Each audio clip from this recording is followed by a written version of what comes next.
بسم الله الرحمن الرحیم. تیره ورځ موږ او تاسې عموما نیټورکینګ او سافټویر انجینرینګ او پروګرامینګ په بعضې شیانو موږ خبرې وکړو. موږ او تاسې درس شروع کوو د څه شي؟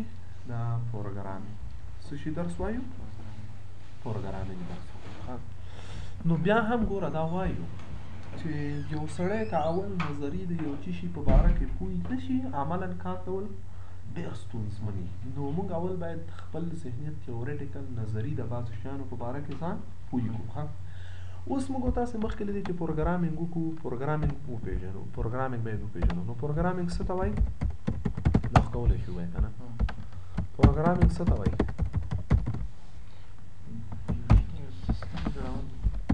giving instruction to computer is called and building a program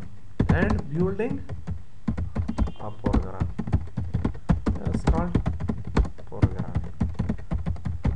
دی یو نوی پروګرام رامنځته کول، وجود ته راوړل او کمپیوټر ته انسټرکشن یا کوډونه ورکول، دې ته څه ویل کېږي؟ پروګرامینګ وایي. پروګرامر وظیفه دا ده چې هغه یو پروګرام وکړي او کوډ وکړي. پوه شو؟ یو سیکنډ کلاس دویمه ورځ ده که نه؟ نو دې کار په خاطر دې ته موږ څه وایو؟ پروګرامینګ وایو. موږ غواړو یو پروګرام جوړ کړو. زه غواړم د نوټ پیډ یو پروګرام څه وکړم؟ باید زه څه وکړم؟ نو باید کودونه ورته ورکړل شي. څه مې باید زده وي؟ جاوا یا یوه ژبه د کمپیوټر. آفرین، دقیقاً. نو پرون موږ ویلي چې د کمپیوټر ژبې مو باید زده وي.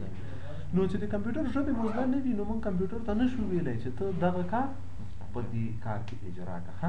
ورسېدي په دې حساب. نو اوس موږ او تاسې څه کار کوو؟ چې د کمپیوټر ژبې زده کړو. ژبې څو رقم دي؟ نن موږ او تاسې خبره له همدې ځایه شروع کوو چې ژبې څو رقم دي. ژبې موږ سره عموما د کمپیوټر ژبې درې قسم دي. څو قسم ته دي؟ درې قسم. یو ته وایي لو لیول لنګویج. لو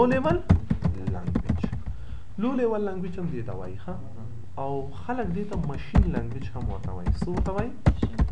مشین لنګویج. او دې ته باینري هم. څه ورته وایي؟ باینري، مشین لنګویج، لو لیول لنګویج. دا ټول یو خبره ده. دا څه رقم ته ژبه ده او څه حساب ده، څه دي پکې؟ لو لیول لنګویج یا مشین لنګویج یا باینري ژبه، دا کومې ژبې ته وایي؟ It is the language which is directly understandable to computer. Low level language یا machine language, it is the language which is directly understandable to computer. لو لیول ژبه هغه ژبه ده چې په هغه ژبه باندې کمپیوټر مستقیما پوهیږي. لو لیول ژبه هغه ژبې ته وایي چې کمپیوټر ته مستقیما پې پوهیږي. او دې ته باینري ژبه هم وایي. باینري ولې ورته وایي؟ ځکه چې په دې ژبه کې په لاتیني کلمه کې چې دا یوني یو ته وایي، بای دوو ته وایي. باینري معنا دوه ګوني. دا دې کې صرف دوه سمبولونه دي. څو دوه تورې لري؟ یو صفر او یو. بس دې نه بغیر پکې بل شی نشته. پښتو ژبه څو الفبا لري؟ 9. نو ما دقیق فکر نه شوی 9. صحیح شو که نه؟ او انګلیش څونه الفبا لري؟ 26. چینایي ژبه هغه به ډېر زیات لري. څومره دي که نه؟ اوس هره ژبه، اوس دا باینري هم همداسې یو ژبه ده چې څو الفبا لري؟ 2 الفبا لري. دا داسې ژبه ده چې فقط 2 توري لري. دې نه بغیر بل یو شی پکې نشته، د شتون نه لري پکې. نو ځکه دا موږ وایو چې it is directly to understandable to the computer. دا کمپیوټر خو مستقیما پې پوهېږي یا ماشین، but it is difficult for humans to program. د انسانانو دپاره دا ډېره مشکله ده چې په دې کې پروګرام کوي. ځکه ته به نور چې نه لیکې، هر شی به په څه لیکې؟ په صفر او په یو باندې به لیکې. صفر او یو نه بل شی نشته. یو وخت کې پروګرامینګ همداسې کېده. پروګرامرانو به چې پروګرام جوړاوه، دا کوډونه هر څه به یې په څه شي کې لیکل. ځکه اورېدلې به دي که نه د کمپیوټر ژبه باینري ده که نه؟ نو دا ولې باینري ژبه ده؟ ځکه چې دې باندې کمپیوټر مستقیما هر ماشین په دې پوهېږي. دې ته ماشین لنګویج هم وایي. ماشین ژبه چې ده هغه 01 ده. 01. نو اوس ګوره موږ لیکو څه شی؟ ا که نه؟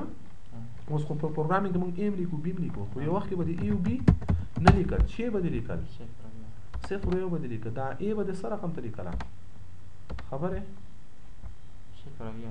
یو 5 دانې صفرونه بیا یو ګوره داسې به دې لیکل ښه یو 5 دانې صفر بیا یو د دې مقصد به څه شی و نو دا ګوره څومره مشکله ده چې موږ په دې ژبه کمپیوټر وکړو انسان دپاره د دې یادول مشکل کېږي نو یو موږ سره چې دا لو لیول لنګویج ژبه لو لیول لنګویج ژبه کومې ژبې ته ویل کېږي هغه ژبه چې کمپیوټر مستقیم په هغه ژبه پوهېږي خو د انسان دپاره مشکله ده او دوه د عدده به دې کېږي چې د 0 یا باینري هم وایي نو دویم ژبه چې ده موږ سره میډل لیول کوم ژبې دي میډل لیول لنګویجز دي میډل لیول لنګویجز میډل لیول لنګویجز کوم ژبه ته وایي یا لنګویج دې ته اسمبلی لنګویج هم وایي چې ورته وایي دا په دې کورس کې درته ونیسم چې اسمبلی لنګویج دا چې شی ده دا سره کوم د ژبه د میډل لیول لنګویج یا اسمبلی لنګویج it is the language which is not understandable directly understandable پیږي خو کمپیوټر په هر ژبه خو مستقیما خبره کوي which is not directly understandable to computer middle level language assembly language and use special symbols and stage of binary code middle level language دا هغه ژبه ده چې کمپیوټر مستقیما په دې ژبه نه پوهېږي او دلته د باینري په ځای د 01 حروفونو په ځای بس خاص سمبولونه استعمالېږي بعضې خاص سمبولونه یا علامې د هغه په ځای باندې موږ تاسو استعمالوو لکه اډو سب وغیره بل څه داسې سمبول نو کمپیوټر بیا په دې شي نه پیږي انسان دپاره مې لږ یو څه ناڅه اسانه ده نو دا داسې ژبه میډل لیول ولې ورته وایي چې نه وسط کې قرار لري ښه نه کمپیوټر ته ډېره نږدې ده او نه انسان ته ډېره نږدې ده نو یو مستقیما پرې په اسانه نشي پوهېدلی خو ښه ده نسبتا د باینري نه انسان ته بیا یو څه اسانه ده اوس چې کمپیوټر نه پوهېږي دا پروګرام څنګه کېږي موږ دا لیکل چې کوو که بیا پروګرام څنګه جوړېږي نو دلته یو شی ترجمان ده دې ژبې ته اسمبلي لنګویج هم ځکه وایي چې سمبولونه پکې کارېدل ښه دلته یو ترجمان وجود لري هغه ترجمان نوم ده اسمبلر چې نوم یې ده اسمبلر یو ترجمان ده دې وظیفه چې شی ده چې د اسمبلي کوډونه چې لیکلي دا باینري ته ترجمه کوي ښه او بیا کمپیوټر ته ورکوي نو کمپیوټر پرې پوهېږي تیار یې په باینري نو دلته چې کله اسمبلي لنګویج کې موږ پروګرام کوو نو په کمپیوټر کې باید موږ څه انسټال شوی ولرو اسمبلر ولرو چې د اسمبلر وظیفه هغه به څه شي هغه به دا وي چې نه سمبولونه به نه وي پکې اسمبلر به دغه سمبولونه تبدیلوي باینري ژبې ته هغه به بیا کمپیوټر په باینري پوهېږي ښه په دې حساب نو دلته اسمبلر ضرورت ده نو یو پروګرامینګ بیا یو څه ناسره اسانه سوله دریم رقم ته ژبې چې موږ سره دي هغه دي های لیول لنګویجز څه ورته وایي های لیول لنګویجز ښه څه ورته ویل کېږي های لیول لنګویجز دي های لیول لنګویجز چې دي هغه کومې ژبې دي های لیول لنګویج ښه هغه کومې ژبې دي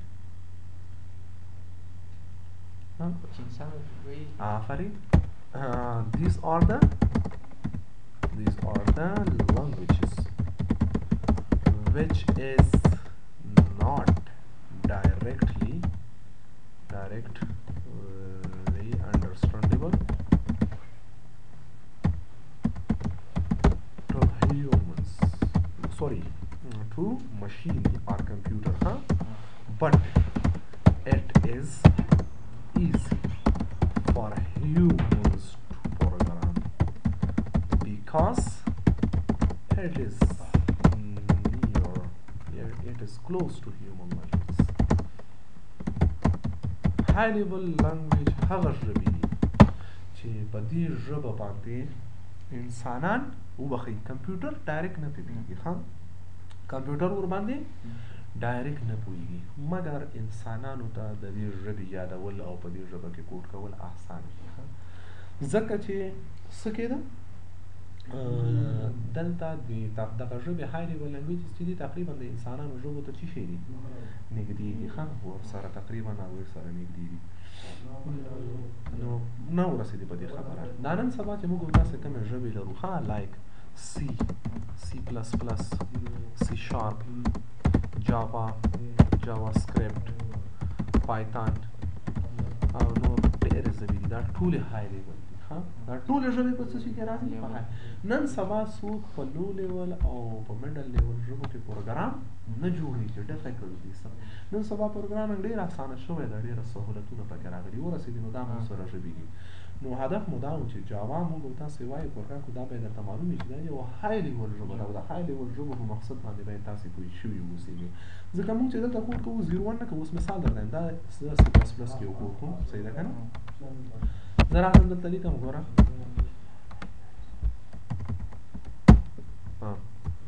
زه راځم دا مې ولیکه صحیح ده یو شی ولیکو که نه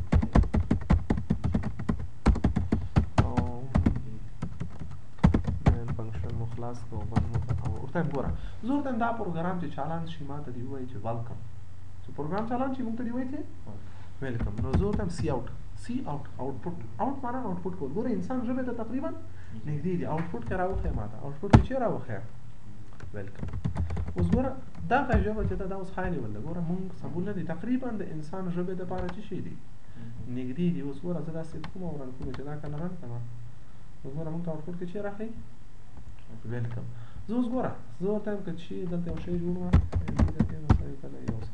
زه ورته یم که دا ای له یو سره مساوي وله نو ما ته راوښیه چې ویلکم او که نه وه بیا ووایه چې ګوډ بای نو ورته یم اف ګوره لکه د ساده انګلیش غوندې اف که چیرې ای ور ایکول ټو یو ای له یو سره مساوي وه نو ته څه وکړه دا آوټپوټ راکړه ګوره مثال درته وایم آوټپوټ کې دا راوښیه ایلس خو در غیر ازان که نه وه ګوره مې نو بیا څه وکړه آوټپوټ کې ما ته راوښیه زه درته ویلي چې آوټپوټ کې راوښیه چې څه شي ګوډ بای ګوره دا کوډ مونږ وکړه دا ته هاي لیول څه ته وایي چې انسان لپاره اسانه دي پوه شوې اوس په دې ویلکم راغی اوس کمپیوټر په دې څه پوه شو کمپیوټر ته څه پته دا خو کمپیوټر خو مې ویلي چې په 0 1 باندې کوي نو اوس هاي لیول لنګویج کې چې تاسې کوم کوډ کوئ ښه هاي لیول لنګویجز کې چې کوم کوډینګ کېږي او کوم څه راځي نو د هغه لپاره موږ تاسې څه شی کاروو لکه اسمبلي ژبه کې یو اسمبلر چې دا به ترجمه کوو نو اوس هم یو ترانسلیټر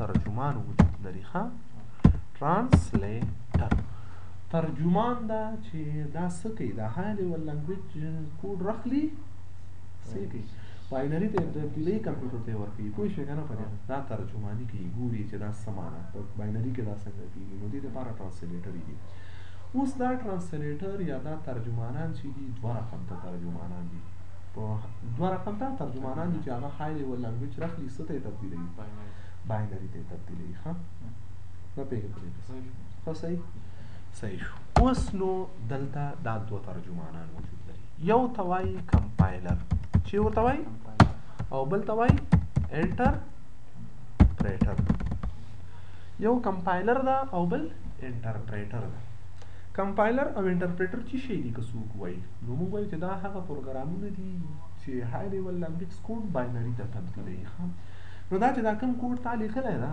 دا څه کوي دا ترجمه کوي هغه کوي کمپایلر هم دا وظیفه لري او انټرپریټر هم دا وظیفه لري په دې قصه د سره خلاص شو چې کمپایلر هم دا کوډونه راخلي کمپایل کوي او انټرپریټر خو فرق جګه ده فرقونه ډېر دي یو فرق ماته ونده وایي پوه شو چې فرق هماغه فرق ته چاته ویلی وایي صحیح ده کمپایلر چې دا هغه څه کار کوي ټول کوډونه یو ځای ترجمه کوي ټول کوډونه یو ځای ترجمه کوي او انټرپریټر یې څه کوي خط په خط ترجمه کوي خط په خط ترجمه کوي او بل دا دواړه ګوري پوه شو نو دې کې دا فرق ده کمپایلر لاین با لاین ټرانسلیټینګ کوي او کمپایلر اس ا هول ټول یو ځای ټرانسلیټ کوي اوس موږ تاسې که کوډینګ کې غلطي وکړو کمپایل کمپیوټر ته نه ورکوي ځکه وایي دا دې چی لیکلي زه په دې پوه نه شم چې دا زه ترجمه کړم نو دا چې غلطي را پیدا کوي نو کمپایلر دا ډیټیکشن هم کوي په نیټورک او بخښئ په پروګرام کې چې د کوم ځای کې کوډینګ غلط کړی هغه موږ ته څه کوي راخی غلطي هم درته ښیي چې دلته د غلطي ده دلته دا نه. نو دا خاص ساختار د کمپایلر او انټرپریټر ته د هرې ژبې ساختار معلوم ده چې غلطي وکړي هغه ته پته لګېږي چې تا دا څه کړه غلط کړه. لکه ترجمان ته یو شی معلومېږي تا ته د دوه ژبې چې دا لغت د غلط وي دا داسې ده. نو اوس موږ تاسې ګوره دلته د سی پلس پلس کې مې کوډ لیکلی که نه دی دا ټول کوډ یو ځای ګوري او په آخر کې ما ته رن کوي. ګوره کمپایل مې دلته آپشن ګوره دا آپشن ده ګوره چې کلیک پې وم د دې آپشن نوم چې ده د دې آپشن نوم ګوره چې دلته پوینټر راوړم نوم یې چې ده کمپایل اینډ رن. یعنې دا کمپایل کا ترجمه یې کا او بیا یې اجرا کا. اوس دا که چېرې موږ غلطي ولرو یو ځای کې اوس ګوره چې زه راځم موږ ته وایي چې په دغه جمله کې تا څه کړې ده غلطي دې کړې ده. کمپایل دا ټول ترجمه کوي چې یو لاین کې نیم غلطي وي هغه تا ته نه پرېږدي چې تا پروګرام څه وشي اجرا شي. نو ته باید په صحیح د همغه په ژبه باندې دا سی پلس پلس ژبې کمپایلر ده. د هرې ژبې خپل کمپایلر وي ګوره د جاوا خپل وي د سی پلس پلس خپل وي د سی شارپ خپل ده د وي بي خپل ده د هر کمپایلر همغه خپل ژبه زده وي. اوس ما ته په دې قصه باندې خو سر خلاص شو که نه. اوس ما ته جاوا ژبه لیکو درس دغه د عملا انشاءالله د خیره شروع کوو داخلي کوو. اوس جاوا ژبه چې دا چېرته ولیکم دا لیکلی چېرته وکړم دا د جاوا ژبې کوډ نوټ پټ کې نه کېږي کېږي بالکل دقیقا خبره ده. موږ په نوټ پټ پروګرام کې لیکل کوی شو که نه نو لیکلو دپاره یو ځای ده خو چې دا کمپیوټر پې پوه شي د دې دپاره به څه کوو یو کمپایلر به انسټال چې دا جاوا ژبې کوډ راواخلي دا څه وکړي بدل کړي باینري ده دا اجرا کړي. د دې دپاره موږ ډېر شیان دي بیا زه درته وایم پوه شئ جي بي ایم د جاوا ورچوال ماشین او دا شیان دي دا به انسټالویم. دا ریکوایرمنټ چې د انسټال کړل بیا ته په دلته کوډونه وکړه په نوټ پټ کې مو لیکه کولی شي نه په ورډ پروګرام کې نه نوټ پټ کې ښه. اوس ګوره زه تا ته یو خبر بل کوم موږ چې کله کوډ کوو یو ټکس ایډیټر ته ضرورت لرو چې شي ته ټکس ایډیټر هغه پروګرام ده چې هلته تاسې پکې نوشته کولی شي لکه دا نوټ پټ یو ټکس ایډیټر باید ولري بل باید تاسې کمپایلر ولري چې تر څو دغه کوډ څه وکړي باینري ته تبدیل کړي دا باید ولري. او بله قصه دا ده ګوره ښه دا نن سبا پروګرامینګ خو یو خو دومره اسانه شو چې های لیول لنګویج ته راغی بل له دې نه هم اسانه شوی ده. په دې های لیول لنګویج کې ټول کوډونه ته نه کوې بعضې کوډونه هغه د ژبې والا تیار کړي دي ته فقط څه وکړه استعمال یې کړه د هغه کوډ نه ګټه اخیستنه وکړه چې دې کوډ نه څنګه ګټه اخیستل کېږي. فنکشنونه تیار جوړ کړي دي ډېر شیان یې جوړ کړي دي ډېر فنکشنونه مثالا د ریاضي کې د مثال زه درته وایم د جذر مربع پیدا کولو دپاره څه رقم ته باید کومه عملیې موږ وکړو جذر مربع چې پیدا کوو ریاضي خو د زه ده که نه څنګه کېږي کوم اوس ګوره دې کار لپاره دوی دا عملونه تیار کړي تا ته یو فنکشن تیار جوړ کړی ده د اسکویر ټي په نوم څه شي په نوم اسکویر ټي په نوم فنکشن چې هغه نه استفاده وکړي بس مستقیم جذر مربع پیدا کوي ته مرحلې مه کوه دا شیان دوی تیار کړي دي. مثال زه درته وایم پاور د توان دپاره عدد باید په عدد کې څو ځلې ضرب شي که نه ته ضرب مه کوه دوی پاور په نوم باندې پاو په نوم باندې تا ته تیار فنکشن جوړ کړی ته له هغه نه څه وکړه استفاده وکړه. دغه شیان دا کوډونه چې تیار لیکلي دي او په یو ځای کې ځای په ځای کړي هغه ځای ته لایبرري وایي چې ورته وایي لایبرري. نو تاسې چې کوډینګ کوئ ګوره ښه په کومې ټکس ایډیټر ته ضرورت لرئ کمپایلر ته ضرورت لرئ او لایبرري ته ضرورت لرئ پوه شوې دا ټول شیان د لایبرریانې په کار کېږي ځکه موږ ټول شیان نه کوو لایبرري کې تیار کوډونه پراته وي ښه. اوس دا ټول شیان را یوځای شوي دي په یو پروګرام کې اچولي دي په کومې یو بل شی وجود لري د آی ډي ای په نوم باندې چې شي په نوم آی ډي ای څه معنا آی ډي ای معنا انټیګریټډ ډیولپمنټ انوایرمنټ ها آی ډي معنا انټیګریټډ ډیولپمنټ انوایرمنټ. آی ډي داسې یو پروګرام ده چې هم ټکس ایډیټر ده کمپایلر هم ده لایبرریان دا ټول شیان پکې څه دي هلته آی ډي کې پراته دي. سر د خلاص شو په دې قصه که نه به خلاص ورسېدې. نو که موږ تاسې هرې ژبې ته یو آی ډي انسټال کړو دې ته به ضرورت نه وي چې ټکس ایډیټر یې جدا انسټال کړو کمپایلر یې جدا دا ټول شیان انټیګریټ شوي دي. دا ته ولې آی ډي ای وایي ځکه چې دا څه شیان چې په کار کېږي د کوډ کې پروګرام کې هغه ټول شیان یې راخیستي په همدې کې ځای په ځای کړي انټیګریټ کړي دي ښه. نو اوس که موږ تاسې سی پلس پلس ژبه کاروو نو د هغه دپاره مختلفې آی ډیانې دي ښه. د سی پلس پلس ژبې دپاره لکه ډیو ټربو بورلینड څه شی بورلینड کوډ بلاک اینڈ ایکسټرا وغیرہ دا آیډیاګانې وجود لري چې په دې آیډیاګانو کې ته کولی شې سی پلس پلس ژبې چې کوې ته به دا آیډیا انسټالوې. اوس موږ تاسې سی پلس پلس ژبه نه وایو، موږ کومه ژبه وایو؟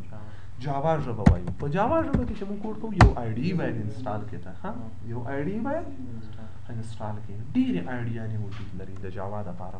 جاوا دپاره چې کوم آیډیاګانې دي جاوا کریټر څه شی جاوا کریټر ایکلیپس نیټ بینز نیټ اینډ ایټسټرا وغیرہ ډېرې آیډیاګانې نور شته ده. نو موږ تاسې به دلته د خیره انشاءالله چې کار کوو پکې په جاوا کې کم آیډي به انسټال کوو باید ځان سره په کمپیوټر کې مونږ باید یا جاوا کریټر ولرو یا ایکلیپس ولرو یا نیټ بینز ولرو یا بله داسې آیډي چې په هغه کې د جاوا کوډونه اجرا کړلی شي د خیره. نو په دې قصه باندې سر د خیره او خلاص وي دا څه شي حساب ده. نو دغه موضوعګانې به موږ تاسې د خیره سبا ته پکې عملا زه به یو آیډي راواخلم د آیډي انسټالیشن نه به یې درته شروع کړو د صفر نه چې دا آیډي څنګه انسټال کېږي په کمپیوټر کې او بیا څنګه په دې کې کوډینګ د خیره لیکل شروع کوو. نو سبا ته به د خیره موږ نیټ بینز کوشش وکړو نیټ بینز ښه آیډي ده هر شی پکې پوره ډېر زیات نو د نیټ بینز آیډي نه به استفاده کوو د خیره کار به پکې جاوا کې عملي شروع کوو او دغه درس